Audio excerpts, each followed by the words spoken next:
Good morning students. आज जो हमारा टॉपिक है वो है कि how to find nth term of n AP. किसी भी एपी की nth टर्म मतलब किसी भी नंबर की टर्म, n की वैल्यू यहाँ पे नेचुरल नंबर्स में से कुछ भी हो सकती है, 1 2 3 4 5 कुछ भी हो सकती है यहाँ पे। ठीक है, तो नेचुरल नंबर आप लोग जानते ही, जो 1 से स्टार्ट होते हैं और चलते रहते हैं। तो आपसे बोला गया है क्या कि किसी भी एपी की nth टर्म, मान लीजिए आपके पास एपी है, कोई सी भी एपी है, आपको बोल दिया उस एपी की 31st टर्म फाइंड कीजिए, 32nd टर्म फाइंड कीजिए। तो वो अपन को फाइंड करनी है। तो वो कैसे फाइंड करते हैं कि nth term of n AP, जैसे मान लीजिए आपके पास एक एपी है A1 A2 A3 और AN, मतलब आपको इस नंबर के टर्म फाइंड करनी है nth नंबर की। आगे वाले से हमें कोई मतलब नहीं है कि कितनी टर्म है, हमें केवल इससे मतलब है कि आगे हो सकता है और भी टर्म हो जाए। ठीक है, आगे की टर्म हो सकती है AN+1 AN+2, मतलब टर्म तो चलती जा सकती है, लेकिन हमें मतलब है केवल ये वाली टर्म को, हमको ये वाली टर्म फाइंड करनी है। तो उसका एक फॉर्मूला होता है जो कि बहुत ही इंपॉर्टेंट है, AN यानी nth टर्म जो nth नंबर पे है इक्वल्स टू A1 यानी कि फर्स्ट टर्म प्लस N-1 जो नंबर ये n, जैसे थर्ड नंबर बोलते थर्ड नंबर, फिफ्थ नंबर बोलते फिफ्थ नंबर, अभी समझाऊंगा मैं आपको क्या होता है N-1 इंटू डी आपको पता है क्या होता है।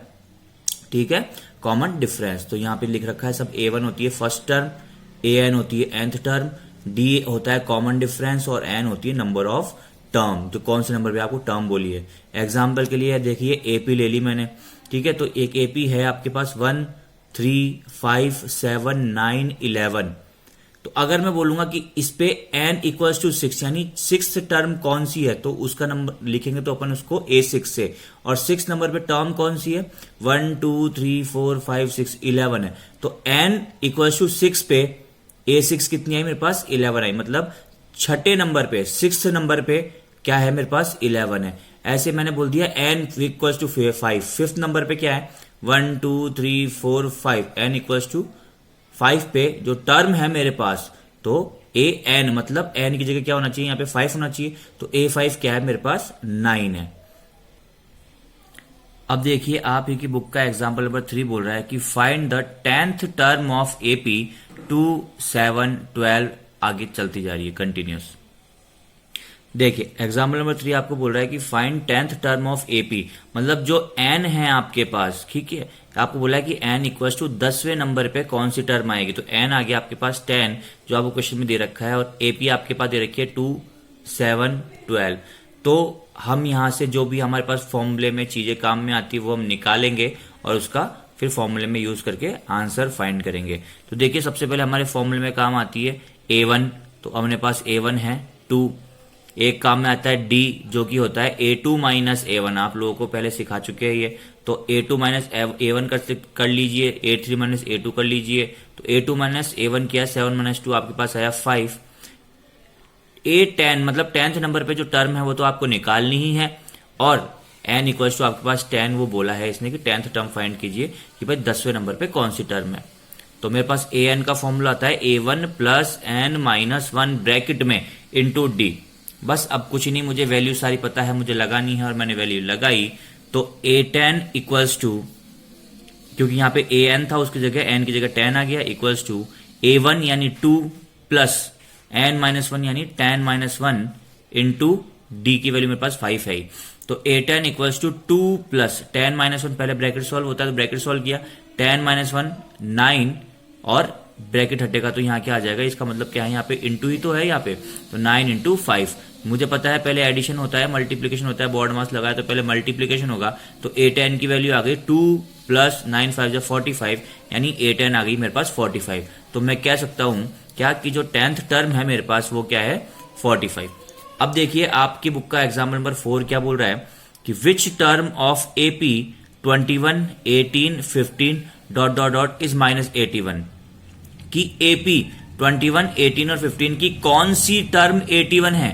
अब तक इस वाले जो ये देखिए आपके पास जो ऊपर वाला एग्जाम्पल है उसमें बोल रहा था कि 10th नंबर पे टर्म कौन सी है, और अब बोल रहा है कि ये जो टर्म है वो कौन से नंबर पे है। मतलब एक तरह से देखिए आपको यहाँ पे 47 दे दे और पूछ ले कि n की वैल्यू फाइंड करो, तो वो आपको फाइंड करके बतानी, मतलब आपको AN दे दिया 47 और आपको बोला एन की वैल्यू फाइंड करो, तो यहां पे भी आपको क्या दे दिया कि जो ए एन है वो -81 है, ठीक है, और वो किस नंबर पे है ये आपको फाइंड करनी है। Also is any term zero, क्या इस एपी में कोई टर्म जीरो आ सकती है, ये भी मैं फाइंड करूंगा। आ सकती है तो क्यों आ सकती है, also give reason for your answer. तो देखिए एपी मेरे को दे रखी है 21, 18, 15 डॉट डॉट चलती जा रही है। A1 है 21, D है A2 माइनस A1, 18 माइनस 21 यानी कि -3। ये A2 था आपके पास, ये A1 था, यहां पे आप एपी में देख सकते हैं सेकेंड टर्म, ये फर्स्ट टर्म। तो A2 minus AP A1, 18 minus 21 -3। आपको एन फाइंड करना है कि कौन से नंबर पे 8 माइनस का 81 है, और ए एन आपको दे रखा है -81। तो सब चीजें है, फॉर्मूला लगाता हूं मैं। मुझे दे रखा है ए एन, जो मुझे पता है क्या होता है, A1 plus N minus 1 into D.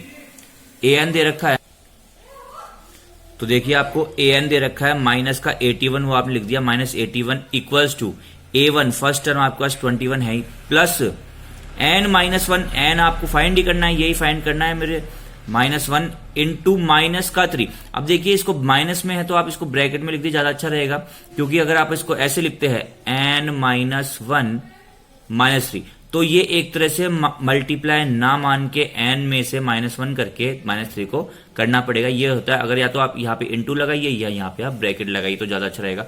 Minus वाली टर्म की बात कर रहा हूं, जैसे ऊपर इसमें आपके पास प्लस में आया था डी, तो कोई फर्क नहीं पड़ रहा था क्योंकि बीच में कोई साइन नहीं था।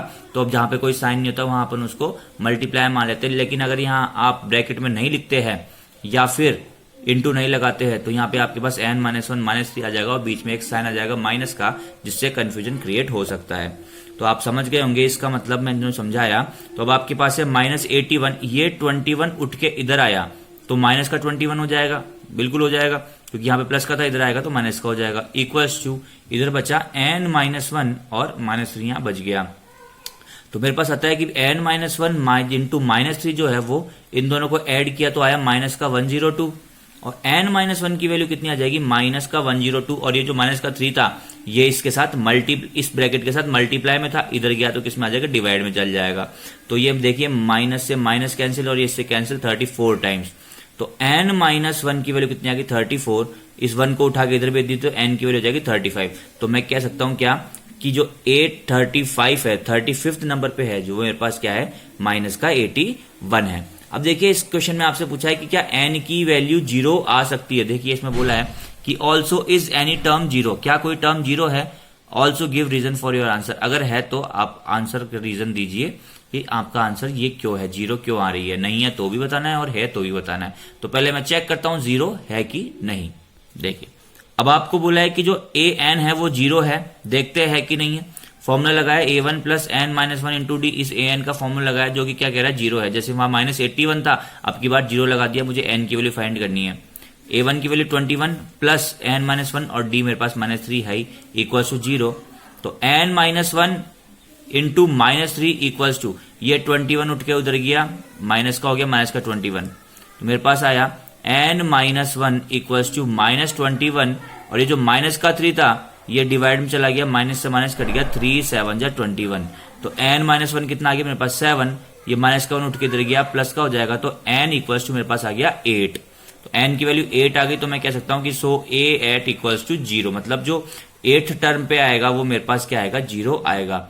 अब रीजन देखिए, n is a natural number, ये जो n आया है आपके पास ये नेचुरल नंबर आया है, इसलिए 0 एग्जिस्ट करता है। अगर मान लीजिए यहाँ पे n 0 नहीं, नेचुरल नंबर नहीं आता, कोई मिक्स फ्रैक्शन में आ जाता, माइनस में आ जाता, पॉइंट्स में आ जाता, ठीक है, या फ्रैक्शन में आ जाता किसी, तो यहाँ पे मैं क्या कह सकता था कि यहाँ इस एपी की कोई टर्म 0 नहीं है, पर यहाँ पे n जो है नेचुरल नंबर आ रहा है, इसलिए इसकी जो टर्म 0 है, और कौन से नंबर पे है 8 नंबर पे है। क्योंकि देखिए अब जो आपको मैंने चीज बोली उसके लिए आपके पास एग्जांपल नंबर 6 है, वो क्या कह रहा है कि एपी 5 11 17 23 आपके पास एपी है, check 301 is the term of AP. Check कीजिए क्या कि 301 इसकी कोई टर्म है।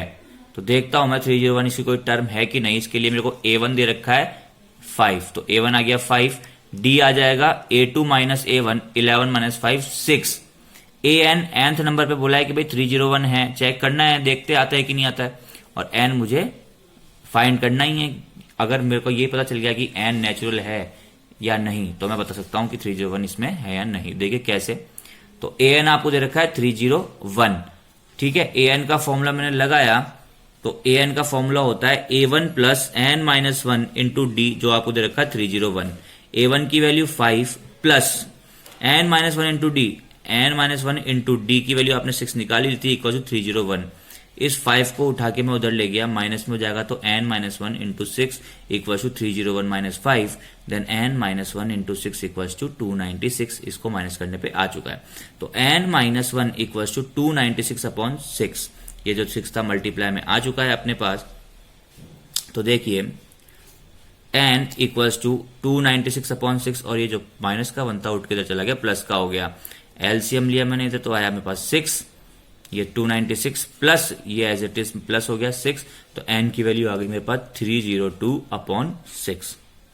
इनको 2 से कैंसिल कर दिया, ये गया 3 टाइम्स, ये गया 151 टाइम्स। तो अब देखिए ये जो है एन 151 को पूरा पूरा डिवाइड नहीं कर रहा है। देखिए जैसे 1 प्लस 5 6 और 6 प्लस 1 7, यानी इसमें 3 का डिविजिबिलिटी रूल नहीं लग रहा है, तो इसको कट नहीं करेगा। तो एन की वैल्यू आ गई मेरे पास 151 अपॉन 3, यानी कोई नेचुरल नंबर नहीं है। तो मैं कह सकता हूं कि n is not a natural number, so 301 is not a term of the given AP.